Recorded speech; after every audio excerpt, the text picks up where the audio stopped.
तो good morning students. आप लोग कैसे हैं? अब मैं क्लास नाइन्थ का पॉलिटिक्स लेसन 4 इलेक्टोरल पॉलिटिक्स का ये आज का टॉपिक नंबर है वोटर लिस्ट। टॉपिक नंबर 5 है। इससे पहले हम लोग इस लेसन का 4 वीडियो बना चुके हैं और आज का ये 5वां वीडियो है, पेज नंबर 62। तो अगर आपके पास बेटा बुक है तो आप लोग बुक निकाल लीजिए और ध्यान से देखिए। ओके, चलते हैं वोटर लिस्ट। इससे हम लोग पढ़ते हैं रिजर्व कॉन्स्टिट्यूंसी पढ़े हैं और इलेक्टोरल कॉन्स्टिट्यूंसी पढ़ चुके हैं। आ जाते हैं कि वोटर लिस्ट, जाकि हमारे इंडिया में जो वोटर सिस्टम, वोटिंग सिस्टम क्या है, इलेक्शन का सिस्टम क्या है, हम उसके बारे में one by one topic wise पढ़ रहे हैं। तो आज का टॉपिक है voter list. Okay, listen carefully and look in your book.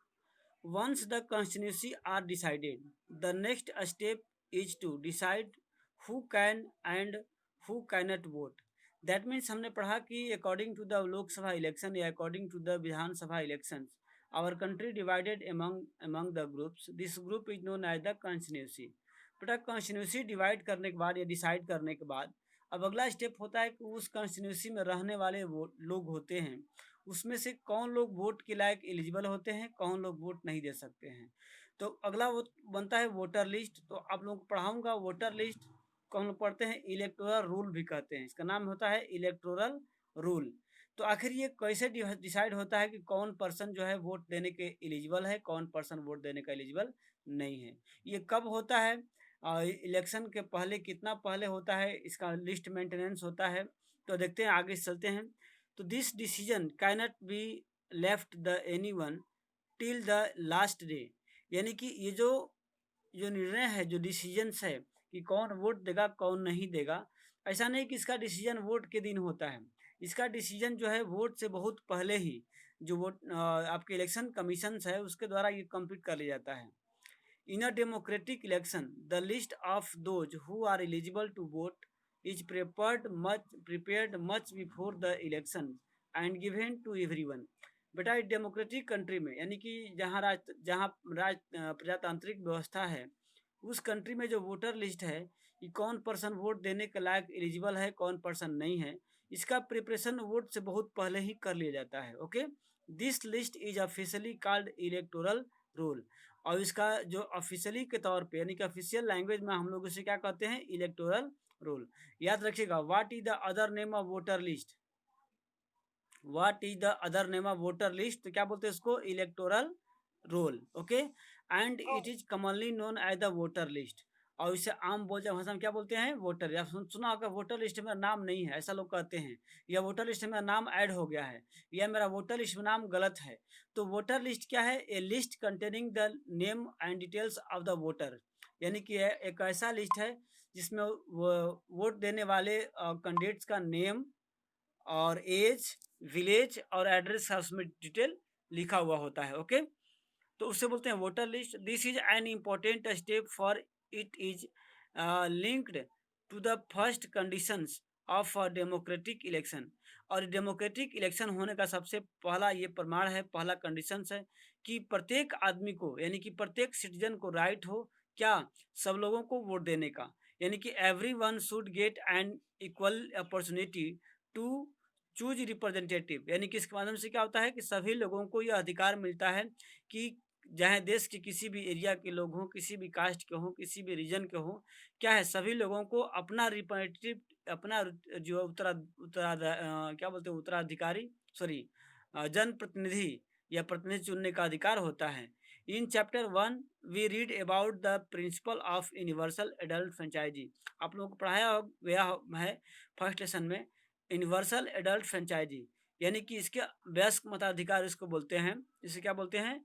वयस्क मताधिकार। दैट मीन इसमें होता है कि all persons who complete 18 years of age have right to vote. ठीक है, तो यानी कि 18 वर्ष या उससे अधिक के लोगों को, चाहे वो औरत हो या पुरुष हो, सब लोगों को वोट देने के राइट होते हैं। इसी क्या बोलते हैं? Universal adult franchise. In practice it means that everyone should have one vote and each vote should have equal value. No one should be denied the right to vote without a good reason different citizens differ from one another in many ways. Some are rich, some are poor, some are highly educated, some are not so educated or not educated at all. Some are kind, some are not so kind, but all of them are human beings with their own needs and views. That is why all of them diverse to have an equal say in the decision that affect them। यानी कि इसमें कहा गया है कि वो चाहे अब पर्सन जो गरीब हो या धनी हो, पढ़ा लिखा हो या नहीं पढ़ा लिखा हो, या कम पढ़ा लिखा हो, या फिर वो किसी कैटेगरी से आता है, according to the adult franchise all persons are equal होते हैं। सभी लोग क्या होते हैं? इक्वल होते हैं। और सभी लोगों के वोट का वैल्यू भी क्या होती है? इक्वल हो। ऐसा नहीं कि मैं रिच हूँ तो मेरे एक वोट का वैल्यू जो है 5 होगा, और कोई पुअर है उसका एक वोट का वैल्यू 1 होगा। ऐसा नहीं होता है। चाहे वो किसी भी कंडीशन का हो, चाहे एजुकेटेड हो या नॉन एजुकेटेड हो, या फिर मतलब रिच हो या पुअर हो, ठीक है, काइंड हो या क्रूएल हो, उसे कोई मतलब नहीं है यहाँ पर। यहाँ मतलब है कि वो ह्यूमैनिटी है, तो उसको एक वोट देने का राइट होना है। ओके, इन आवर कंट्री, हमारे देश में भी क्या होता है? In our country all the citizens aged 18 years and above can vote in an election. ठीक है, हमारे कंट्री में क्या होता है कि अगर किसी भी पर्सन का, लेडीज हो या मेल हो, अगर उनका एज 18 ईयर्स हो गया है या उससे एबव है, तो उन्हें एक वोट देने का राइट होता है। Every citizen has the right to vote, और प्रत्येक सिटीजन को वोट देने का अधिकार होता है, रिगार्डलेस हिज और हर कास्ट, रिलीजन, जेंडर, यानी कि इसका कोई मतलब नहीं रहता है। Some criminals and persons with unsound mind, यानी कि अगर क्रिमिनल एक्टिविटी का नहीं है बहुत ज़्यादा, या फिर अनसाउंड माइंड यानी कि वो दिवालिया या पागल नहीं है, तो ऐसे पर्सन को वोट देने का राइट होता है।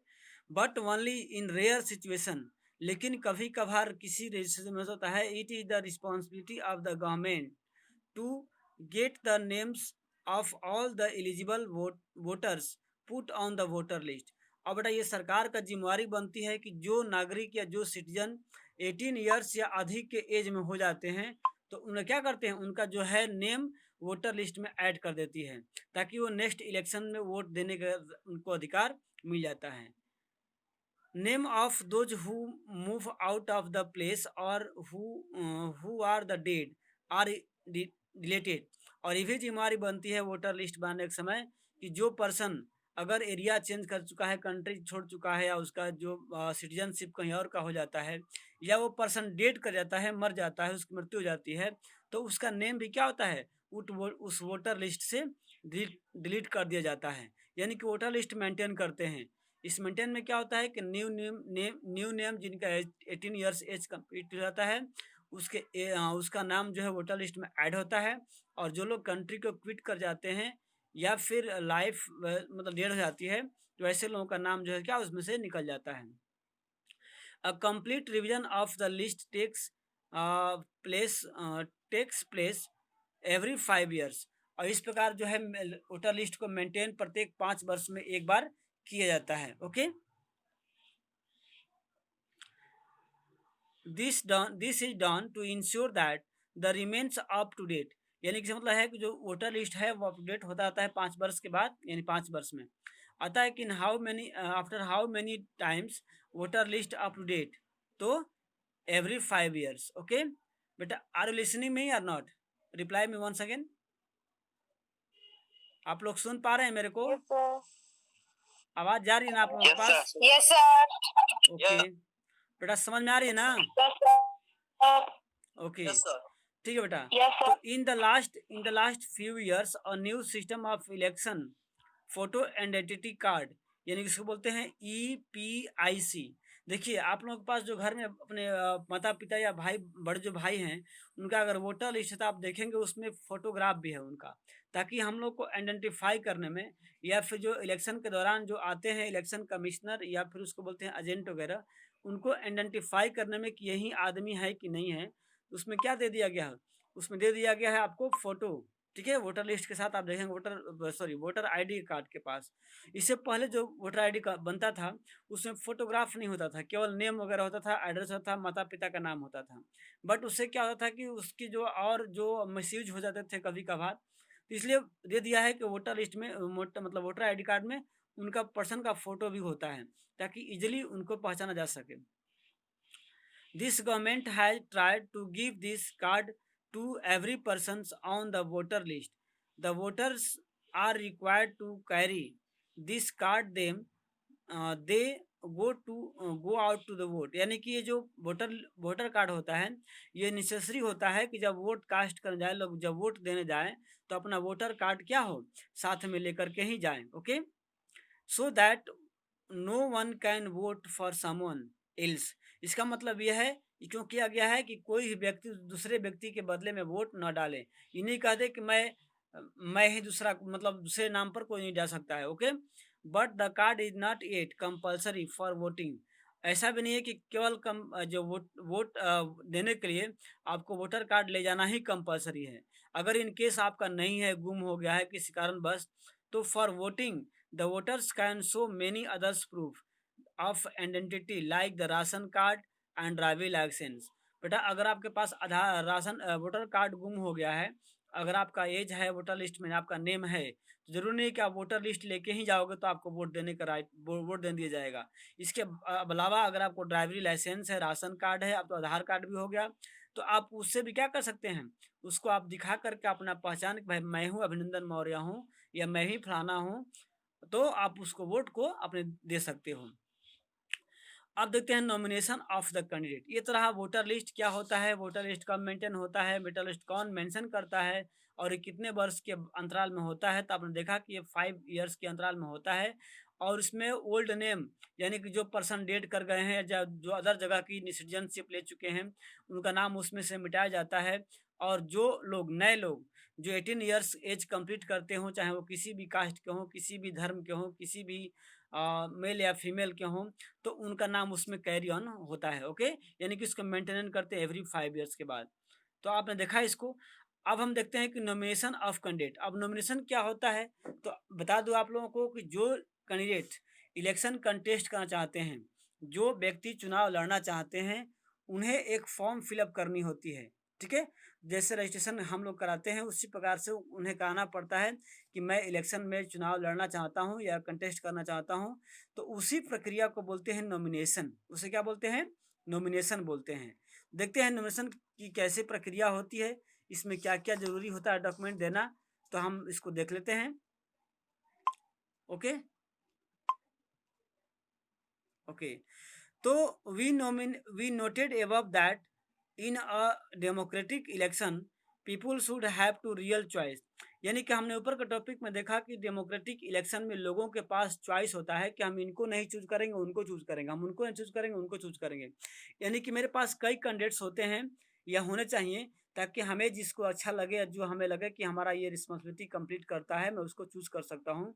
यानी कि एक से अधिक लोग कैंडिडेट जो हैं इलेक्शन में खड़े होते हैं या खड़े होने का अधिकार होता है, इलेक्शन कंटेस्ट करने का अधिकार, ताकि वो लोग चुनाव में लड़ सकें। तो this happens only when there are almost no restrictions on anyone to contest the election. This is what our system provides. यानी कि इसका मतलब ये होता है कि किसी भी व्यक्ति को चुनाव लड़ने का अधिकार होता है। ये कोई बाध्यता नहीं होती है कि आप नहीं लड़ सकते हो, आप बस आपको एलिजिबिलिटी होना चाहिए, आपका एज होना चाहिए, आपके पास कुछ और सारे और कुछ कंडीशंस है वो होना चाहिए, तो आप वोट देने के एलिजिबल वास्तव में हैं। Okay, anyone who can be a voter can be also a candidate. यानी कि जो वोटर हैं, यानी कि जिनका वोटर लिस्ट में नाम है, वो कैंडिडेट्स के रूप में खड़े हो सकते हैं, इलेक्शन कंटेस्ट कर सकते हैं, लेकिन उसके लिए एज चाहिए। The only difference is that in order to be candidate the minimum age is 25 years while it is only 18 years for being a voter। यहाँ पर सबसे मेन डिफरेंट है कि आपको वोटर बनने के लिए 18 इयर्स एज काफ़ी है, जबकि आपको चुनाव इलेक्शन कंटेस्ट करने के लिए 25 इयर्स एज होना चाहिए। यानी कि आता है कि what is the difference between voter and candidates. तो वोटर एंड कैंडिडेट्स में क्या होता है, बहुत नॉर्मल डिफरेंस होता है कि वोटर होने के लिए आपको 18 ईयर्स का एज कंप्लीट करना होता है, जबकि आपको कैंडिडेट्स होने के लिए 25 ईयर्स का एज कंप्लीट करना होता है। Okay, there are some others restrictions on criminals, but these apply is very extreme cases। यानी कि इसमें एक और चीज होता है कि आपका नाम जो है किसी क्रिमिनल एक्टिविटी में नहीं होना चाहिए और बड़े अपराधी के रूप में, ठीक है। Case political parties nominate their candidates who get the party symbol and support. और जो भी कैंडिडेट चुनाव लड़ना चाहते हैं क्या करते हैं, बड़ी पार्टियों से कांटेक्ट करते हैं, उनसे अपना सीट लेते हैं, यानी कि चुनाव का सिंबल लेते हैं। या अगर कोई कैंडिडेट से चाहता है कि मैं किसी पार्टी से नहीं, मैं खुद चुनाव लड़ सकता हूँ, तो उसको बोलते हैं सेल्फ कैंडिडेट, यानी कि उसको बोलते हैं निर्दलीय पार्टी।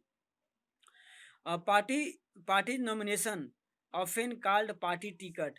और पार्टी नॉमिनेशन का भी क्या नाम है, आपने सुना होगा कि फाना को सपा से टिकट मिला है या उनको बीजेपी से टिकट मिला है। या फिर देखा कि जो दिनेश लाल यादव थे, जो आप निरहुआ के नाम से प्रसिद्ध हैं, उनको बीजेपी से टिकट मतलब क्या होता है, बीजेपी ने उनको अलाउ किया था कि आप हमारे पार्टी से इलेक्शन जो है कंटेस्ट कर सकते हैं। यानी कि उसको एक कंटिन्यूसी का सीट प्राप्त हुआ था कि आप इस विधानसभा या लोकसभा से चुनाव लड़ सकते हैं। Every person who wishes to contest an election has to fulfil a nomination form and give some money as a security deposit.